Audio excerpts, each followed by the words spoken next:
Welcome back, everyone, to Furthering Christendom. I am your co-host, Mike DeVito, here with Dr. Tyler McNabb. And this quick special episode today is going to cover a new book that just came out. Who wrote this one, Tyler? I don't know. I don't know. It's, I think edited by John DePoe and some McNabb guy. Donovan McNabb, maybe? Who is this guy? No, Dr. McNabb has come out with a new book recently, Debating Christian Religious Epistemology, like Tyler said, edited with John DePoe. And so really a unique resource, Tyler. This is something that there isn't much like this out there. So maybe you can explain sort of what's the general idea of the book? What are you guys trying to get done here? Right, yeah, thanks. So yeah, why did I first also mention that this is the first podcast that we've done where we don't have a guest since like the conception of this podcast. Yeah, we're supposed to be talking classical theism. We're on a series of classical theism that we have yet to get back to. One episode, and then it was just like boom, boom, boom, boom, boom, boom. Okay. Anyway, yes. So Debating Christian Religious Epistemology, published with Bloomsbury. It's a 5 U's book.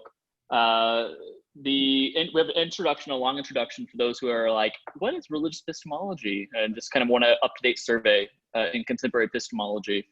And yeah, so we do that in here. John and I co-write an intro chapter talking about that. And the rest of the book contains 5 views within the field of religious epistemology. And we sort of debate each other, where someone will give a view, the other 4 will sort of jump the other person, and then the person gives sort of a final response, reflection on the responses that everyone else gave. And so for those who are following who have no idea what epistemology is, think study of knowledge, but even sort of more broadly speaking, just the study of epistemic states. So what's it mean for a belief to be justified or warranted or rational, etc. And so in religious epistemology being like, how does that apply to religious belief and practice?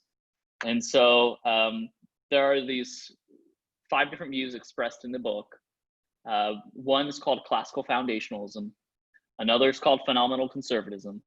My view is called proper functionalism. Another one is called perspectivalism and epistemology. And then the last one is a presuppositional or covenantal epistemology.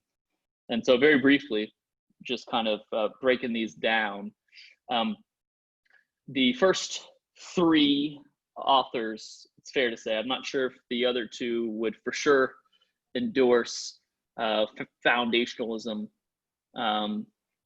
universally.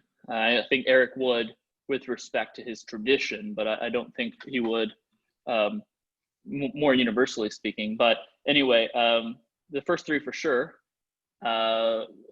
endorse the idea that there's sort of like a foundation to our knowledge, that we have these beliefs called basic beliefs that are the rest of our beliefs kind of rest upon, right? So think about like a foundation, and then you got these blocks that kind of rest upon this foundation. And so we can call the foundation basic beliefs, and those beliefs that are based upon them base beliefs. Right. And so there's a question about what beliefs are basic or properly basic, and what beliefs are based. And so the classical foundationalists will say, especially John, his version, he'll say that basically the belief is properly basic only if it's incorrigible, it's not correctable. And so this is called a classical foundationalism. And he's what you call an internalist. An internalist is someone who says like you have to have access to arguments, you have to have access to at least the evidence, to those properties, more precisely those properties which confer justification or warrant.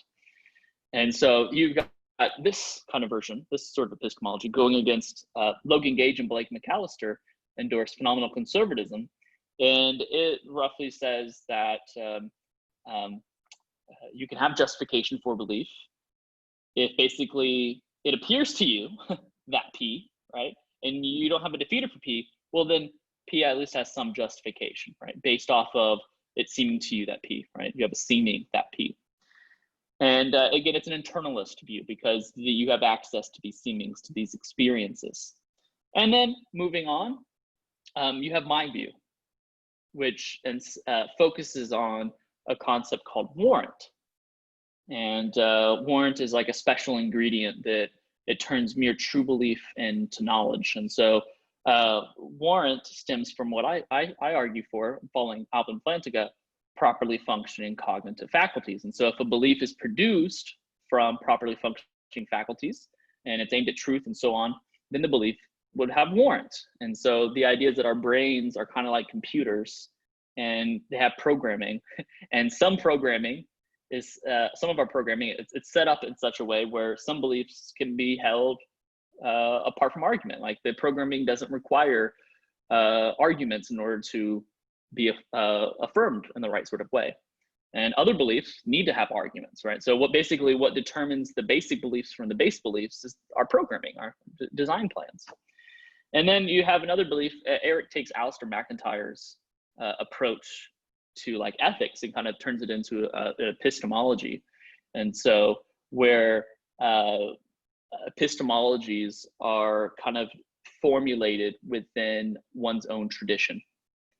And so he has kind of a critique to a lot of contemporary epistemology, the way epistemology is done in a lot of ways, and argues for this kind of like tradition-based perspectivalism approach to epistemology.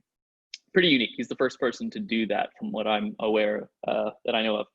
And then lastly, you have Scott Oliphint. He does a presuppositional approach.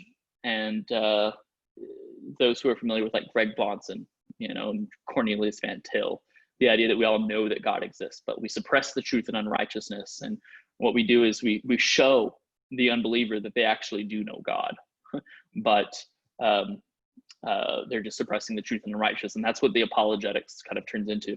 So anyway, these are the 5 views represented. We debate each other. It's everyone who contributes does a fantastic job at representing their views, articulating it, and we'll see the sorts of objections that get tossed around and even responses to these objections. And so it's pretty high level stuff. So we try to write it in a way where we defined everything and wrote an introduction to help get the novice up to speed so they can anticipate and understand a good portion of the debate.